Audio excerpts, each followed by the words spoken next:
Guilt by the Asag Covenant. Part 1. Damned was Ashley's will to live as she gazed over the edge of the bridge. Tears streamed down her face on that cold, rainy night. So unnerving was the dead of the water below, black, populated, and haunting. A manifestation of death itself. "You did this. This is your fault. You're the reason he does it. It's all your fault, you little slut," said the voice of her mother as it rang in her head over and over again. The 13-year-old girl knew not what to do since she'd been kicked out of her home and left to fend for herself on the street. She was 11 the first time the man came to her room. That evil, lust-filled man. Her 260-pound stepfather leered at her constantly under the shadow of fatherhood, while playing something far more devious in his head. He'd made his move on her 11th birthday. "If you tell anyone, it'll be your fault. I'll leave your mother, and you'll both be out on the street, understand?" he said on that unforgivable night. Ashley froze as her stepfather slowly removed her shirt and panties. The shock of what he was doing had stunned her into unconscious awareness. To her, it was a dream, but in reality, the pain was all too real. "It's your fault. It's your fault. It's your fault." The words played on repeat in her mind as she sidled closer and closer to the edge of the bridge. Disowned by her mother, shunned by her peers, and labeled a slut by her stepsister, she readied herself for the fall into oblivion.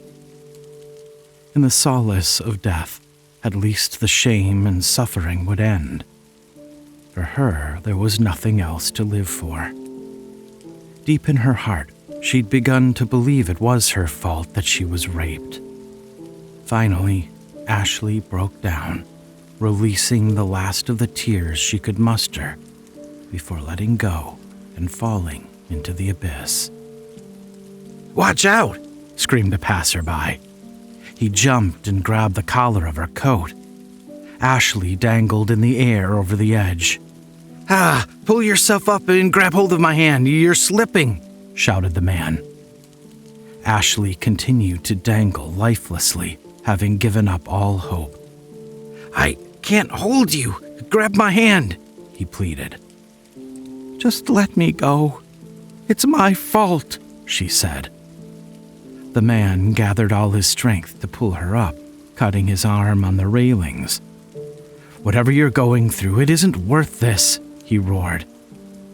Then, with a few powerful tugs, he lifted her safely back onto the bridge and collapsed. Ashley landed on her back, sobbing. A gust of wind blew over them as they lay on the ground. Ashley could see the man was wrought with confusion as he bled from his arms. She curled into a ball, continuing to weep. "Why couldn't you just let me be? I don't deserve to live. It's my fault," she said. The man sat up and nursed his arms. "Whatever you did, I'm sure it isn't worth a death sentence. But it's my fault. It's because I'm too beautiful. That's what they all said. It's my fault he touched me," she whimpered. The moment she confessed a little about what was troubling her, the man stood up, eyes wide. "Who touched you?" he asked. I can't tell anybody else. I'm to blame for everything, and I don't want him to get in trouble," she responded. Ashley appeared to be homeless. Her clothes were dirty, her face was scarred with depression, and she smelled of garbage. "You don't have to tell me anything you don't want to. But please, tell me your name. My name is Duante Williams." He extended his hand to help her to her feet. Reluctantly, she took his hand and lifted herself up. I'm Ashley Kidwell. He smiled, exhibiting a face of kindness she hadn't seen for a long time. Nice to meet you, Ashley. Now, when's the last time you had something to eat? She gazed down at her feet. 3 days ago. How would you like to come with me? I was on my way home. I can cook you my famous bangers and mash. Ashley took a few steps back and gazed at him with suspicion. I don't even know you, so why do you want to help me? It'll be all right. I'm not going to hurt you, he said. How do I know that? What if you're just like him? I saved your life, Ashley Kidwell. You can trust me, I promise. He smiled again to put her at ease. Oh, where do you live? Just a few miles up north. I had a daughter around your age. You can shower and I'll give you some of her clothes. Then, after you've eaten, we can discuss the next steps, he said. What next steps? She continued to stare at him. Of getting you off the street. You're way too young to be out here on your own. Ashley began to breathe heavily. I can't go into one of those shelters or some foster home. He'll find me. I know he will. Shh, please, calm down. I'll make sure he never finds you again, he said reassuringly. You promise? She gazed into his eyes, desperately seeking deliverance from the life of hell she'd been living. You have my word, he said without flinching. Ashley nodded and walked with him to the car he'd parked on the shoulder of the bridge. No girl your age should have to go through what you've been through. I'll keep you safe. He opened the passenger door for her, allowing her to get in. Watch your foot, he said, slamming the door shut, which startled her. Duante gazed around the area and smiled before walking to the driver's seat. Sorry for the smell.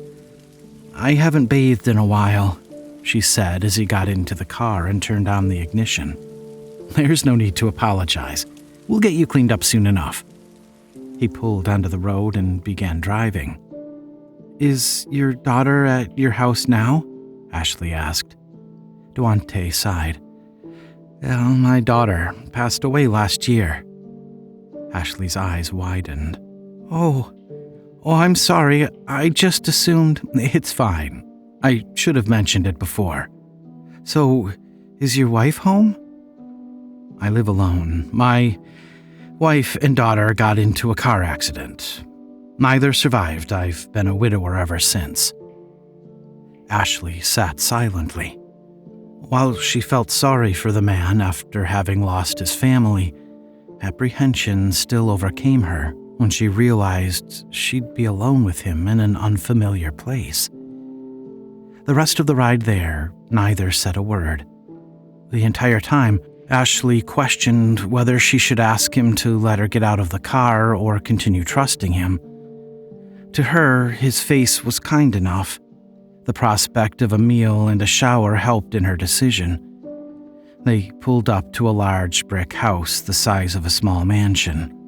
Ashley was in awe. You live here? By yourself? She asked. Yup. He drove into a garage large enough to house 5 cars and turned off the engine. Come, let's get you cleaned up. Ashley followed him into his home and was met with a sight she'd only seen in Disney movies.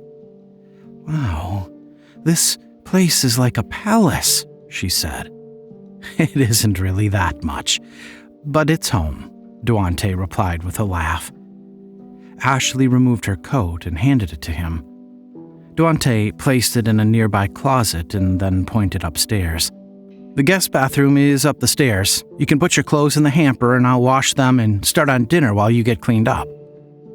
With watery eyes, Ashley hugged him tightly. Thank you. Thank you for all of this and for saving my life. Duante rubbed the back of her head. We all need help at some point in our lives. I'm just glad I was in the right place at the right time. I'm thankful you were there, she said. As am I. By the way, I don't want to pressure you, but I think we should call the police and report the man who touched you. I want you to know that it wasn't your fault. You're the victim of a perverted man. I want you to know that," he said. Worry overcame her face. "I don't know. I'm afraid," she replied. "We'll talk about it later after we eat. Now, go shower. I'll be waiting down here." They released each other, and Ashley walked up the stairs to the guest bath to change. "There's soap, towels, and cleaning cloths in the bathroom. Please help yourself," he said. "Thanks," she said again. Ashley took off her clothes, put them in the laundry hamper, and stepped into the shower. As the warm water hit her cold, dirty skin, she took a deep breath and exhaled slowly. She was thankful for the recent turn of events. What was to be the last day of her life suddenly became one worth living, and she was grateful for it. Steam from the shower filled the room as she scrubbed the dirt off her body. Ashley was so preoccupied with cleaning the filth from her hair and skin that she didn't hear the bathroom door creak open. Then, through the clouds of steam, she saw a man dressed in a yellow biohazard suit and gas mask. "Duante?" she called out before the man flicked a switch on the wall. Suddenly, the room filled with gas. Ashley's consciousness faded slowly as her eyes teared up, and she stumbled about until she fell to the wet floor. The showerhead continued to rain down water on her sleeping body. Duante opened the shower door, gazed at Ashley, and laughed. "I've been watching you for weeks. You're mine now, bitch," the man hollered triumphantly. He knelt and sniffed her. "You've already been broken. This will be a challenge in breaking you even more, my little teen angel." Duante picked up the naked, unconscious Ashley and carried her out of the bathroom.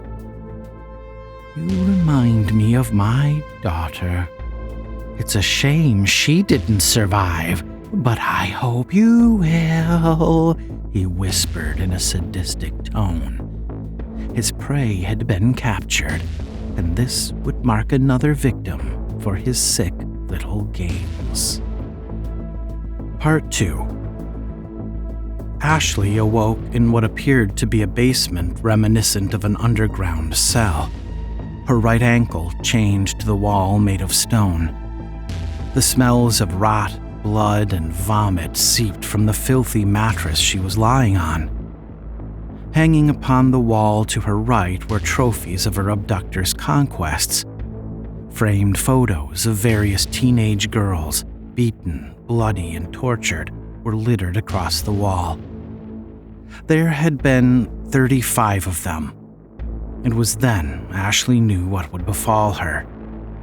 This man she'd so naively trusted would be far worse than her stepfather. This dungeon would become her hell. "Is the whore awake?" screamed Duante in a tone unlike that of when they first met. It was as if he had transformed into a different person. "I said, is the whore awake?" He screeched like a demon fresh out of hell. Then, kicking the door open with such force the doorknob broke upon hitting the wall, Duante walked into the basement, wearing a creepy demonic bunny mask with blood around its mouth. "The whore is awake, I see." Ashley ran as far as the chain around her ankle would allow, until she stopped at the corner of the room. She knelt in the fetal position, heart racing.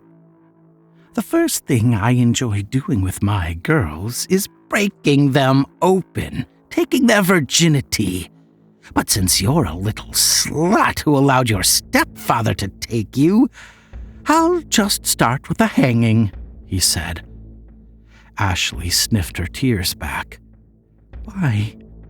Why are you doing this? You saved me. Did you save me just so you could torture me?" she asked. I always stalk my prey.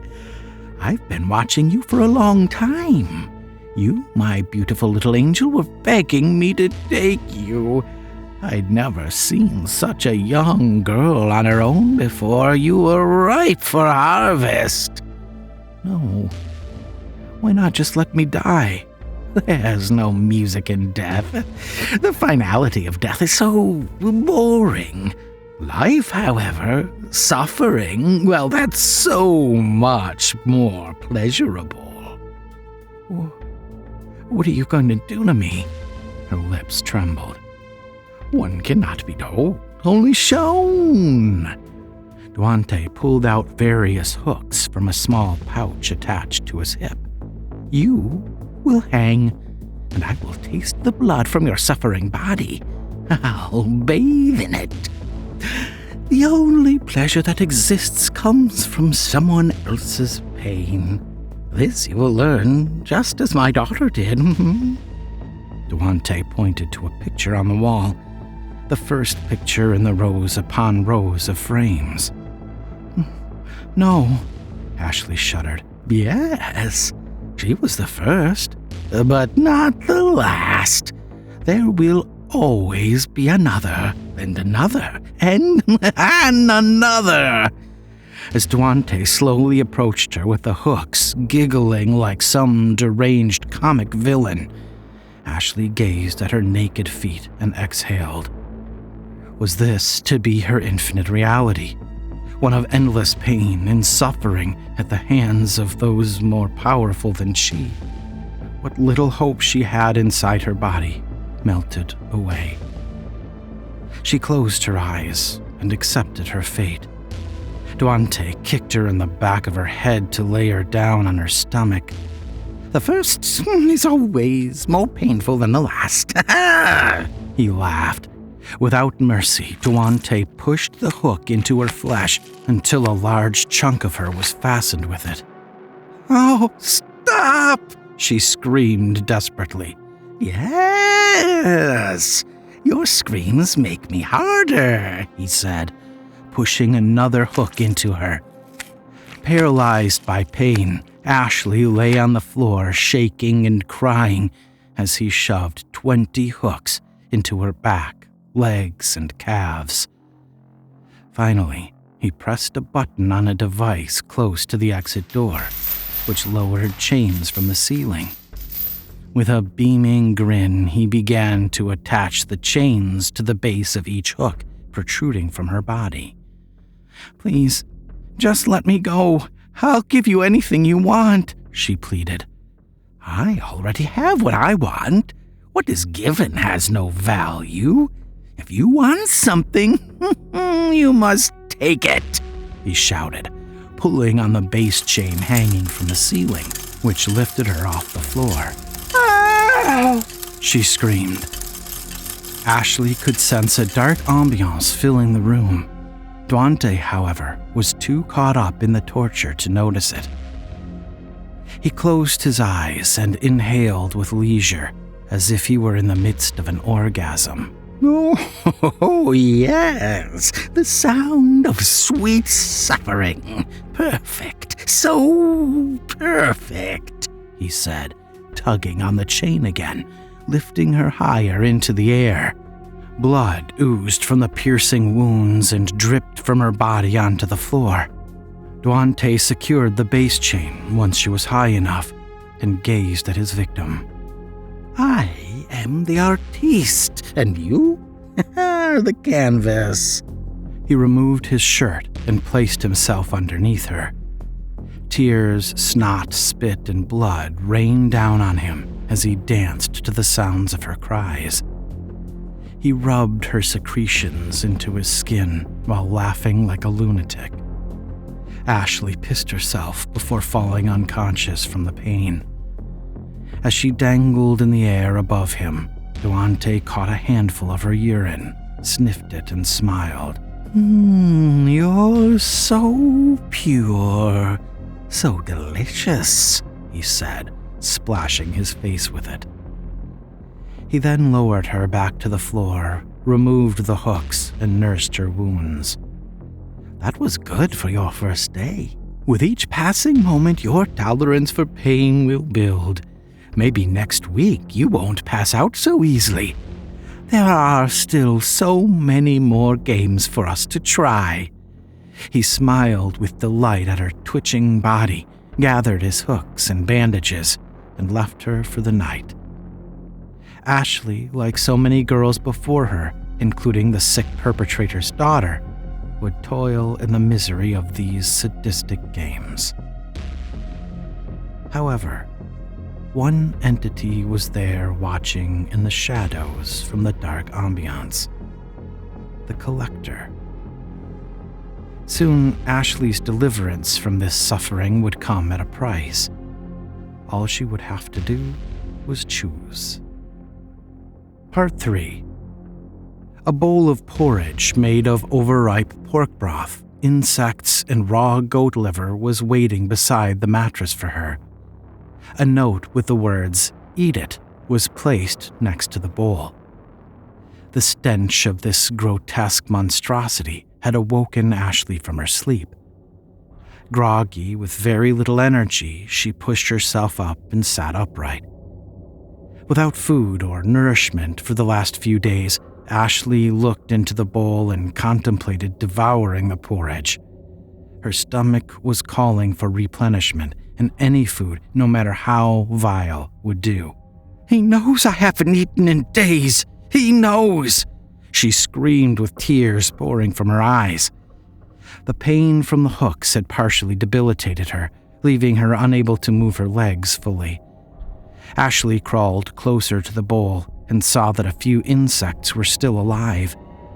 Crawling through the liquid were roaches and ants trying to escape their watery prison. The raw liver was the source of the foul smell. "Aren't you hungry, Ashley? You told me that you haven't eaten in days.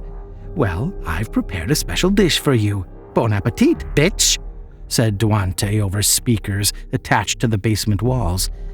It was then Ashley realized that Duante was watching the entire time. He most likely had cameras and remote listening devices installed throughout this hellish cell. "What do you want from me, you sick bastard?" she bellowed. "I want you to eat!" screamed Duante. His voice was dark and psychotic. Ashley gazed at the bowl and saw one of the roaches successfully crawl out of the porridge onto the floor. Her stomach growled. The hunger pains were almost too much to bear. She reached for the bowl, grabbed it, and held her breath. Chuckles from Duante echoed across the speaker. Just as she opened her mouth to feed, time stopped.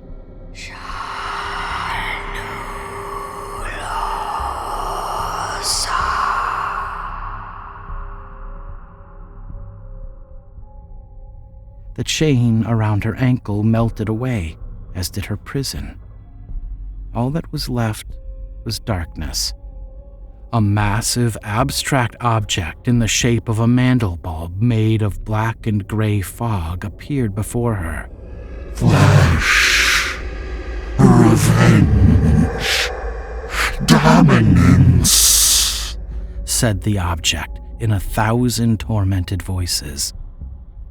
Black smoke shot at Ashley's body, healing her wounds. Red lights shone from the object as it grew larger and larger. Purple and blue crystal flooring appeared beneath her feet, allowing her to stand. Terror gripped her senses. What had she done to be sent to hell itself? "We want you, Ashley. We want to feed. We want you to take revenge. We want you to bring us flesh," spoke a voice, but not that of the object. Where am I? What do you want?" she shouted. "We want you to free yourself. Release yourself, Ashley. Release yourself," said the voice. A crystal dome formed around her with a gateway leading to the object, which had grown as massive as the moon. Light from the gateway glowed so bright that it almost blinded her. Save yourself from suffering, so that others may suffer. A life of misery befalls those who are responsible for your misery. Feed us. Give us bodies so that you may be rewarded, said the voice. Rewarded? How? She asked, voice cracking. We need you to proceed with us, Ashley. Give us the flesh of those who have wronged you, and we will allow you to ask of us anything you desire. She exhaled and shook her head. No, I won't make deals with the devil. I'll be damned to hell if I do this, she lamented. Hell is an illusion. The devil is a myth. All that matters is flesh. You can take our offer and release yourself from this torment. Or you can stay in the clutches of this madman, where you will die slowly and violently. And when you are gone, you'll be forgotten forever. Feed us, child. Feed us and be rewarded. A viewing portal opened before her with sights of moments past. Events from her younger years when her stepfather first laid hands on her body. The slap across the face by her mother when she first confided in her. The bullying by her stepsister and friends when she confided in them. The laughter from the police chief who was close friends with her stepfather when she entrusted him. The violent rape at the hands of her stepfather when she hit puberty. Then came more recent horrors. Duante watching and stalking her from the shadows night after night, and finally, just hours before, her body was dangling in the air with hooks pulling on the flesh of her back, buttocks, and legs. Ashley dropped to her knees, crying. Choose, Ashley, the death of an innocent little girl whose only crime was being born beautiful, or the demise of those who have wronged you. Make no mistake, child. Once you're gone and buried, they will do it again, and again, and again, until countless innocent girls suffer just like you are now. So feed us and be rewarded. Ashley gazed into the portal once more. Visions of her stepfather slapping her relentlessly while penetrating her body filled her with anger she'd never felt before. What will it be, Ashley? You know these people don't deserve to live. Save the next poor girl by ridding the world of them. Feed us, child. Be rewarded. The voice had morphed into one of empathy. Once again, she stared into the portal and saw her mother slapping and kicking her younger self for simply asking for help. Ashley's eyes twitched. She gritted her teeth and balled her fists as the rage within her built into an uncontrollable storm. She inhaled sharply. "Yes, I'll do it. I'll feed you," she cried out. The object vanished, as did the light from the gateway. "Yes," said the voice. From the dark void of the gateway emerged a giant humanoid centipede with a scorpion's tail, a warped and mutilated pig face, and a reptilian tongue. Ashley fell on her back, trying to crawl away, horrified and frightened beyond words. Unable to blink or take her eyes off this monster, Ashley backed away until she was flush with the crystal dome. "The choice has been made, so shall we begin?" said the creature. Fire exploded all around them as the beast smiled with its deformed, pig-like lips. Ah! She screamed. At that moment, a different game had begun, one of true torment, one of suffering. Part 4. Time had stopped. Ashley was in a domain, another dimension ruled by this strange extraterrestrial object. Other beasts and monsters emerged from the flames surrounding her, all mutilated and grotesque. The leader of this collective appeared to be the first beast who spoke to her from the gate. Each one of them seemed to hunger for flesh, craving the sounds of suffering. "We will begin with your stepsister. If anything, she should have been your ally, since your stepfather did the same thing to her so many times before he got to you," said the centipede creature. Ashley, trembling against the dome wall, shook her head in regret. No, I don't want this. Send me back to my prison. I don't want this anymore," she pleaded. One cannot go back once a gateway has been opened. One can only hope to find greater, more profound gateways to cross into," said a centaur-looking beast with the head of a cobra snake. Then a more extensive, more massive portal opened where the dark gateway once stood. Images of her stepsister playing with her friends appeared before Ashley. "No, stop this.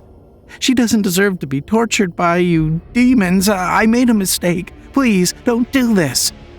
"The choice has been made. The only option you have now is to watch," said the leader. Barbed wires appeared out of nowhere, wrapping themselves around Ashley's stepsister's frame.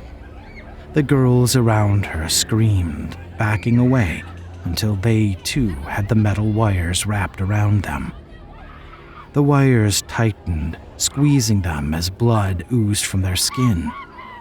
Loudly, in a chainsaw-like motion, the wires began ripping the flesh off their bodies until each one of them was flayed alive. Screams of suffering echoed on the playground as their parents watched in horror, unable to fathom what was happening.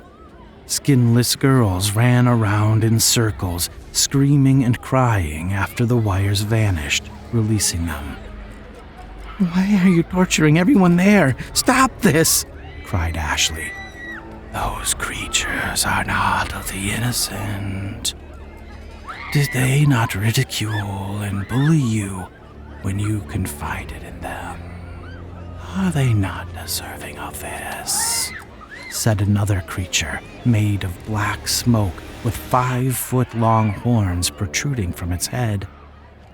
Ashley sobbed as the girl's limbs were ripped apart by an unseen force.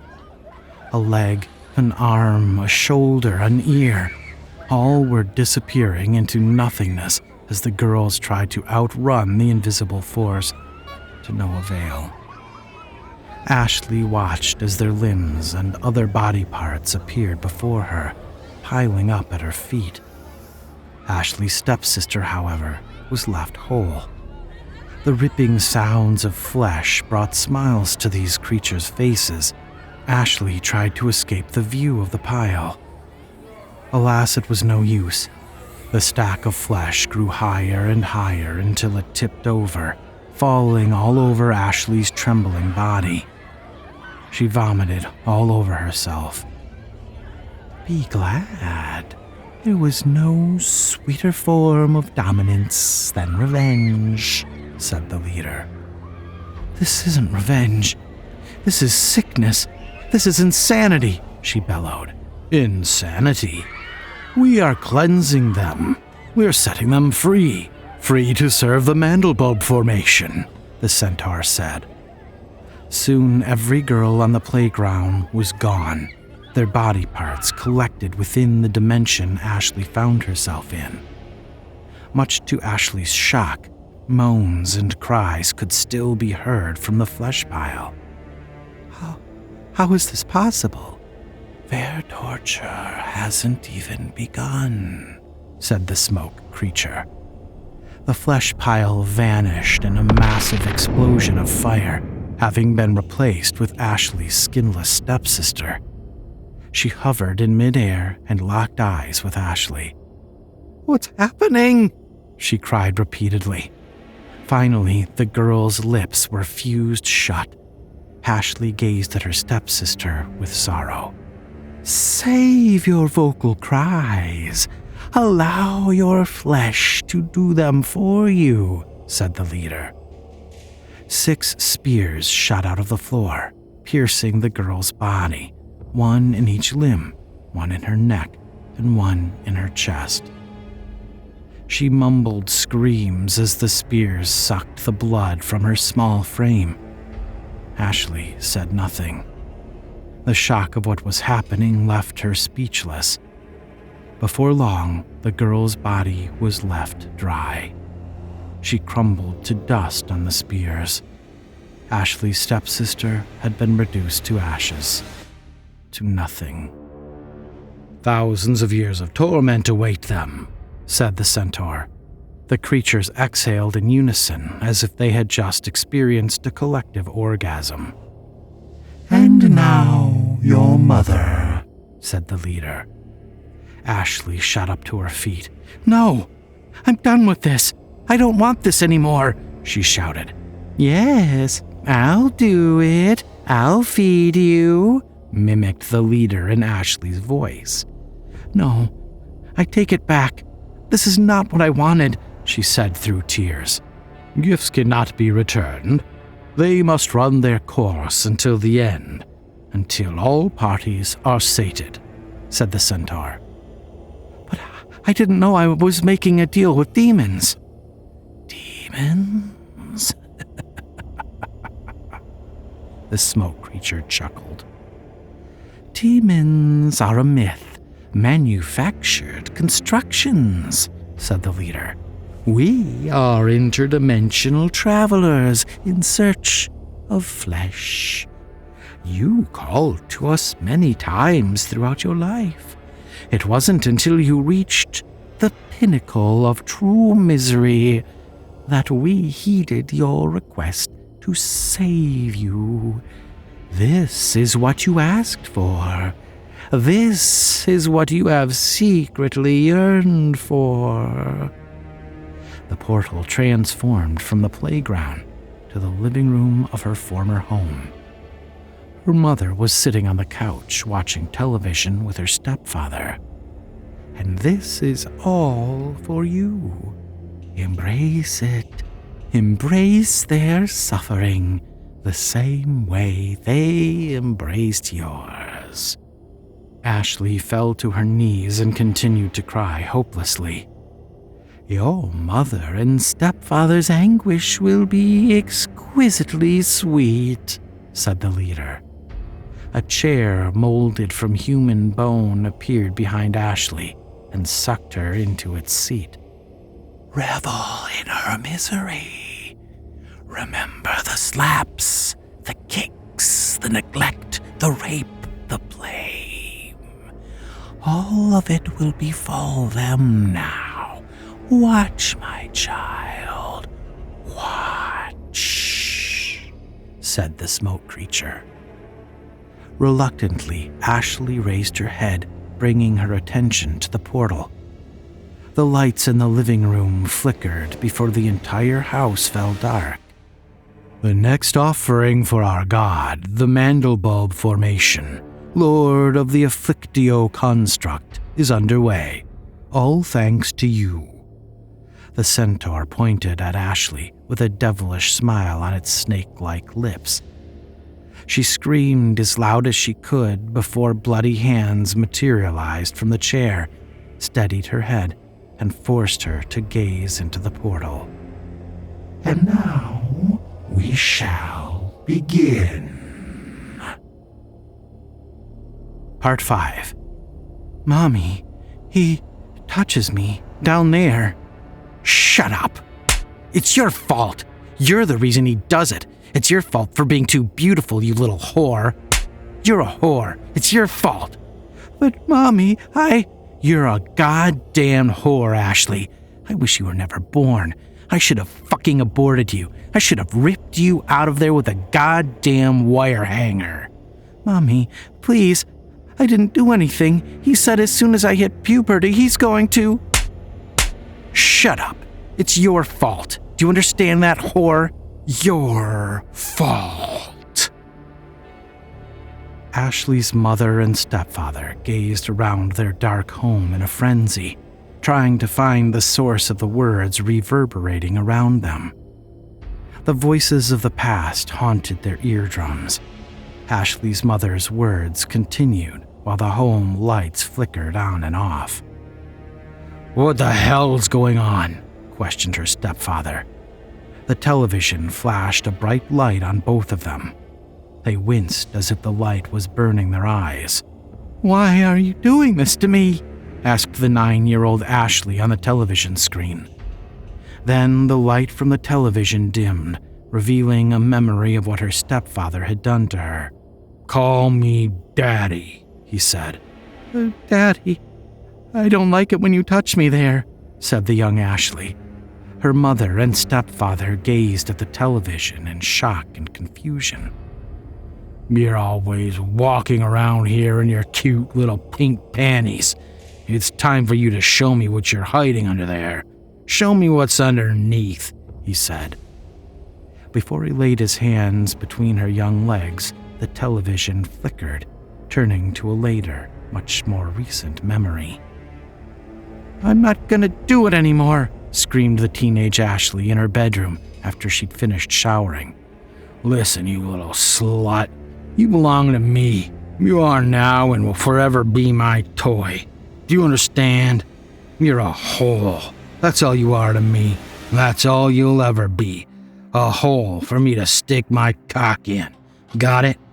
Now bend your little teenage ass over and get ready to take it. And remember, the more you resist, the harder I get, and you can scream all you want. Your mother doesn't give a shit," he said with a smile. The television flickered to her mother, who was passed out drunk on the couch. The two of them gazed at the television and then at each other, unable to fathom how these images from the past were being displayed. Ashley, still sitting on the bone chair, stared into the portal and watched as her mother and stepfather were forced to see their sick and twisted nature. A sense of redemption and retribution filled her heart and mind. Although she wanted them to pay for what they had done, her kind-hearted nature didn't want either of them to suffer at the hands of these beasts. "Stop, please. They've learned their lesson. You don't have to hurt them," she said. "Learned their lesson?" scoffed the smoke creature. "They have learned nothing," exclaimed the leader. Ashley glared into the portal, her heart beating rapidly in anticipation of what these creatures would do to them. "But she's my mom. You can't do this," pleaded Ashley. "A mother who abused you? A mother who neglected you? A mother who listened while you were being raped?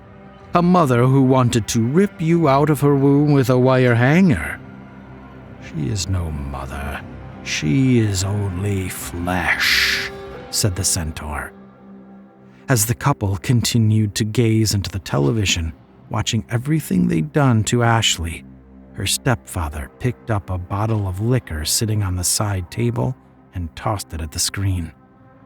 An inch before impact, red lasers shot out of the screen, slicing off the limbs of both of them.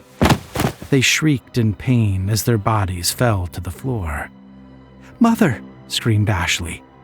The hands protruding from the chair kept her from moving. Thousands of jellyfish tentacles sprouted from her mother's and stepfather's bloody stubs, replacing their arms. Coagulated blood and feces sprouted from the stubs of their torsos, replacing their legs. Monsters you are on the inside, thus monsters you shall become on the outside, the leader said to the couple through the portal. The skin melted off their heads, revealing their bloody skulls. Ashley vomited off to the side of the chair upon seeing what was happening to them. Soon their bodies began to merge into one horrific being. Electric volts shot out from their sides as they were smushed together like clay. For a brief moment, Ashley's mother and stepfather could see her on the other side of the portal. The creatures smiled at them when the couple realized it was Ashley at the center of all this, strapped to a chair made of bone. We dance to the pleasure for our leisure in the surface of the Mandelbulb Formation, Lord of the Afflictio Construct. Pain is the only pleasure. And now you too will become that of the pit of pain, that of pleasurable, sensual suffering, said the leader. The two merged into one until nothing was in the center of the living room but a hairy blob of blood, bone, and flesh.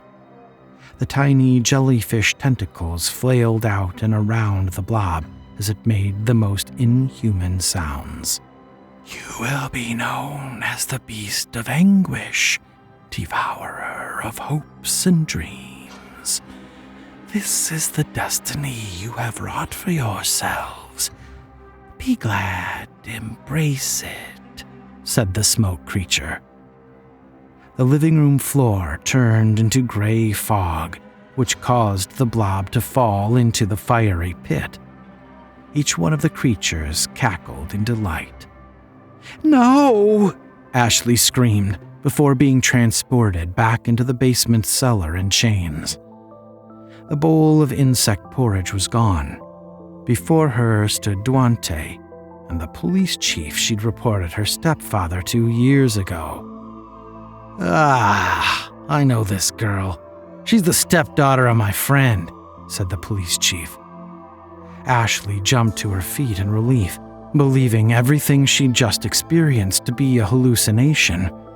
Her hands shook as she gazed at the cop joyfully. It was a dream. It was all just a dream. This isn't a dream, bitch.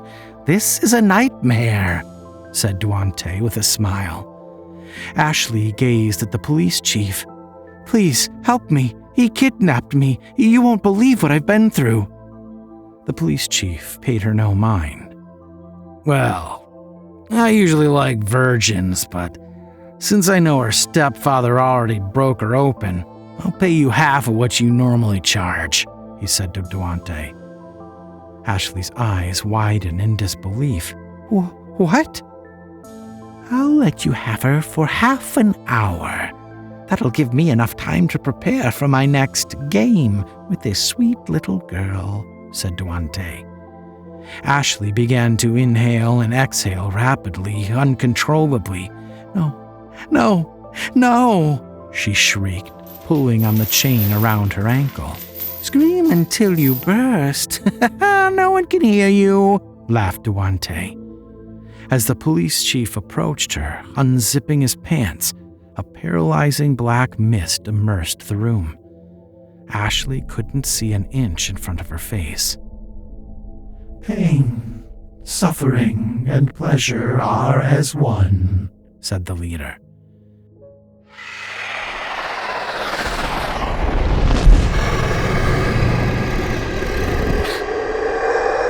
The mist cleared, and to Ashley's shock, both Duante and the police chief had hundreds of hooks connected to strings of fire piercing their body. They hovered 5 feet from the floor, their chests spread wide open. Ashley could see their hearts beating, their lungs taking in air. Their cries and screams were almost deafening. "And the last of the feast we shall consume," said the centaur. The strings of fire became hotter, pulling on their flesh until it ripped them apart, piece by piece. Blood splashed all over Ashley's body as she lay there trembling. Chunks of flesh absorbed into the floor until there was no trace of them. The strings of fire dispersed in a puff of smoke, and the hooks disintegrated.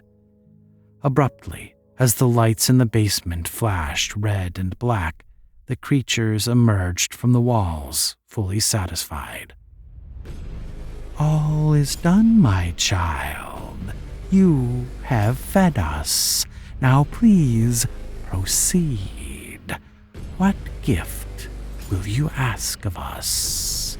the leader asked as it slithered closer to her feet.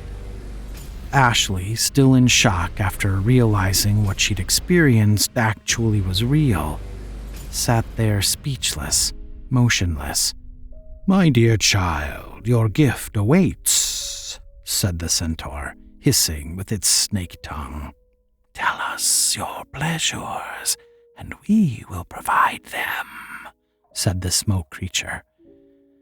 Ashley stood, wiped the blood and tears from her face, and gazed at them. The three creatures smiled at her, waiting patiently for her request. She sighed. "You've already shown me everything I need to know about your gifts. Your form of pleasure is pain. To you, they're one and the same. I don't want your gifts. I don't want anything. I want you to go back to whatever hell you came from and never bother me again. You're monsters," she said emotionlessly. "Then it is done," said the centaur. "Your choice has been made," said the smoke creature. "You have chosen to live with the knowledge of our existence, to live with the deaths you're responsible for, to carry that burden in your heart for the rest of your brief lifespan," said the leader. "You have chosen the worst form of suffering a human can endure," said the smoke creature. The leader approached Ashley and stood high, meeting her gaze face to face. You have chosen the gift of guilt.